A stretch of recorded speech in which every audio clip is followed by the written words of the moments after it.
there, welcome back to my channel. My name is Brittany Bundles, and today we're going to be going over questions that are really good to ask if you are applying for a loan or a credit card. I've made a video a few weeks ago going over some good tips as far as obtaining a mortgage, tips that help me and tips that I would provide to clients and members when I was working as a loan officer in the financial industry. And so I was prompted to make this video just because I think there's a lot of information that could be useful when you are going into the world looking to apply for different loans and credit cards. And some of these questions make sure that you protect yourself, make sure that you protect your credit score, and make sure that you're getting the best end of the stick. So if you are interested, be sure to give this video a big thumbs up. Please make sure that you are subscribed, and let's get right into the video. So the first question that I think is very useful to ask if you are applying for any loans or any lines of credit or any credit cards is this a hard inquiry? So there's two different inquiries when you are applying to obtain credit. It's either a soft inquiry or a hard inquiry.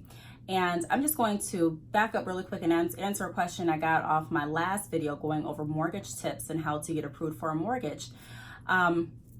A lot of times when you are applying for a mortgage, when you've started that process and when you're pre-approved, your loan officer or your loan originator will advise you not to open any new lines until you close on the home. And I got questions as far as why is that? And so that is because if you're already approved through their underwriting department, if you're already approved with your certain debt to income and with the credit score that you have now, when you apply for something else, depending on if it's a hard inquiry or not, it definitely can affect your credit score and it can affect the debt to income, which means it can affect your pre-approval, which means you may have to go back through underwriting, which means it may be a different decision. So you may no longer be approved under the same terms and qualifications that you were previously. Things could change. It could be a lower amount that you're now approved for, or you now could no longer be approved. So that's one of the reasons that some loan originators advise not to open any new lines when you are in the process of obtaining a mortgage. I actually received an email asking that question. So if you sent me that email, I hope you're watching and I hope that answered your question. If not, leave me a comment and I'll be more than happy to go into more detail with you. But that's just the gist of it. You know, they want to make sure that everything stays the same, which brings me into soft and hard credit inquiries. So if you ask up front, you know, hey, are you pulling a soft inquiry on my credit profile or is it a hard credit inquiry? That's going to let you know. It's going to let you know if your score is going to drop. Typically, when anyone processes a hard inquiry through your name, it is going to take a few points off of your credit score. So a common question that I would get as a loan officer is, how many points is it going to take off of my credit score? I was never able to give an exact amount of the exact points that are going to be taken off because it's not the credit union, it's not the bank that are taking the points off, it's actually the credit bureau. And so we receive our information from the credit bureau directly, depending on which bureau we're pulling from. And so I've seen a few points come off, meaning, you know, just 2 points. I've seen 5 points come off. It really all just depends. And so if you are looking at building your credit, if you're not really wanting your credit score to drop any further, then you may want to steer away from obtaining any new or applying for any new loans or lines of credit or credit cards that are going to have a hard inquiry, which most do in my experience. So be cautious of that.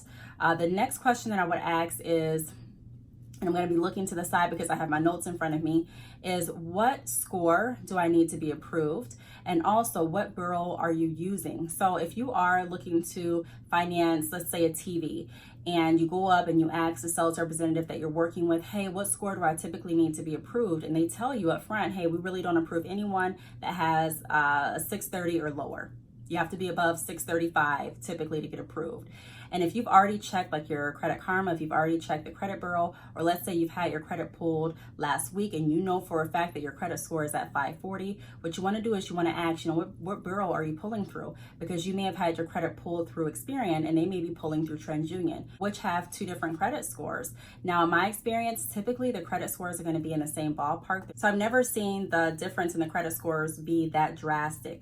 So typically if you got your credit score pulled, no matter through what bureau, it's going to be around the same amount. Also for Credit Karma, I think it's a great reference and tool to use, but you have to keep in mind that it's not the actual credit bureau. So your score could be very different when they actually pull from the credit bureau directly. So I would ask that up front because if you do have an idea of where your credit score is at, it could save another hard inquiry and it could help with reducing your score even further. So if someone is telling you that, you know, your score has to be at least a 635 and you already know that it's not there, that can save you from reducing your score even lower, if that makes sense. So you may want to say, okay, thank you, I'm not there yet, I'm going to hold off and build my credit up and then try again later.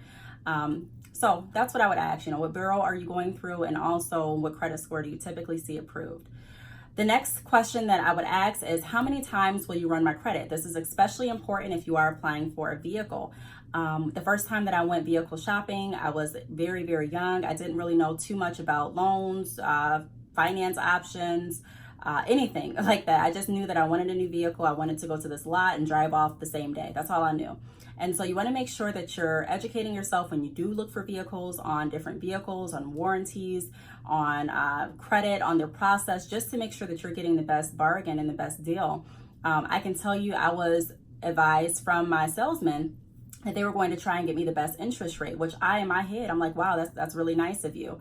And I'm not saying that it wasn't nice, and I'm not saying that that wasn't their intention, but the back end of that, I had so many inquiries. I believe I had like 7 inquiries on my credit report, and that took my score down. And I was just so confused. Like, how did my score go from this to this? Like, within a week. And they were like, well, Brittany, someone had to explain to me that every time you have a hard inquiry, it reduces your score. So just imagine a few points coming off of your score or even more than a few points coming off of your score every time they send your credit information to another bank or financial institution to try to get you approved.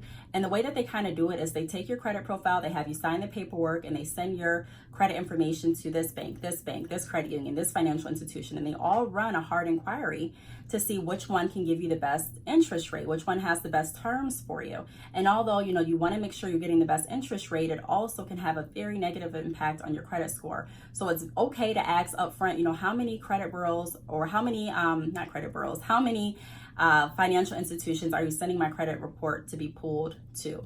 How many people are going to be pulling my credit? I want to make sure that no more than 3 financial institutions pull my credit. I actually said that the last time that I was searching for a vehicle, I put it up front, I don't want more than 3 credit bureaus pulling my credit. And the guy explained, hey, you may be missing out on a good deal. I may, but I've worked really hard to get my credit to this point, and I don't want to just see it go out the window trying to get this vehicle. So let's go ahead and try. And then keep in mind that when you're typically shopping for a vehicle, you may go to multiple dealerships, right? And so if you have 7 institutions pull from this dealership, and then you hop to another dealership, and then 7 more pull, and then 7, that could be a lot. So definitely make sure, and it's not just with dealerships that you want to make sure that you're monitoring the credit pulls, it's with everyone. But this is an example that I can relate directly to my life, as far as seeing my score drastically drop. So be sure that you're asking up front. Don't be ashamed or scared to ask how many times are they pulling your credit, and don't be afraid or ashamed to say, I don't want my credit pulled more than this amount of times. You're in control, and it's your credit. So even once you drive off with that vehicle, you may still need something else. You may still want something else. And even if you don't want anything at that moment, even if you're fine for that moment, you've still worked very hard to get your credit to that point, and you don't want it just to drop all the way back down. So the next question that I would ask is, what is the interest rate? And a lot of people may say, hey, I don't know, it all depends on your credit score. But if you know what your credit score is, that's why being knowledgeable and, kind of checking really helps. If you apply for a card and you get denied, and they send you that letter in the mail, which is called an adverse action notice or letter, you want to make sure that you're reading that and you're looking at what your credit score is. I really hope this video helped. If you have any questions, leave them down below, and I will see you all in my next video. Bye.